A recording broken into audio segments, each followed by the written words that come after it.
नमस्कार मित्रांनो, स्वागत आहे तुमचं आताच्या ब्रेकिंग न्यूजमध्ये. मित्रांनो, भेसळ, निकृष्ट दर्जाचं तेल आणि ग्राहकांची दिशाभूल करणाऱ्या प्रकारांना आळा घालण्यासाठी राज्यामध्ये सुट्या खाद्यतेल विक्रीवरती पूर्णपणे बंदी घालण्याचा निर्णय घेण्यात आला आहे.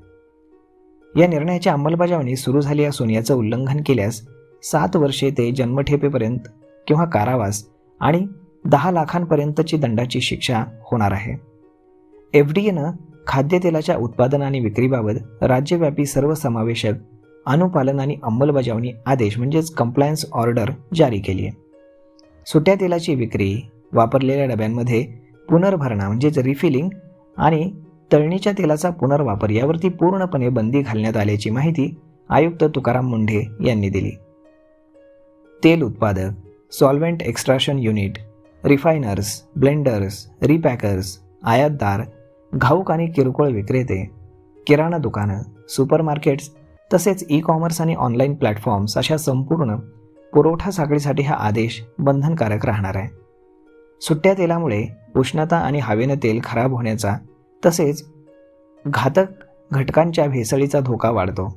यातून एपिडेमिक ड्रॉप्सी, हृदय निकामी होणं आणि अंधत्व यांच्यासारखे गंभीर आजार होतात आणि हा नागरिकांच्या जीवांशी खेळ आहे असं आयुक्त मुंढे म्हणाले.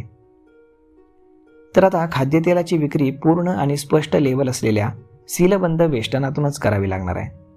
सुट्या तेलाची विक्री करणाऱ्या मूळ उत्पादक किंवा वितरकावरती थेट कारवाई होईल.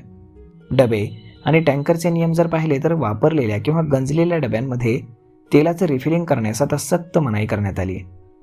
घातक रसायनं, खनिज तेल किंवा अखाद्य माल वाहतूक नेण्यास वापरलेले टँकर वाहतुकीसाठी वापरता येणार नाहीत. FDAच्या राज्यव्यापी तपासणीदरम्यान खाद्यतेलाच्या साखळीमध्ये गंभीर अनियमितता आढळल्यात.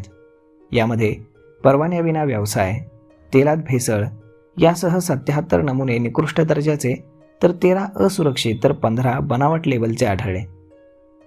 तर यामध्ये आता 7 वर्षापासून ते जन्मठेप आणि कारावास आणि 10 लाखांपर्यंतचा दंड केला जाणार आहे.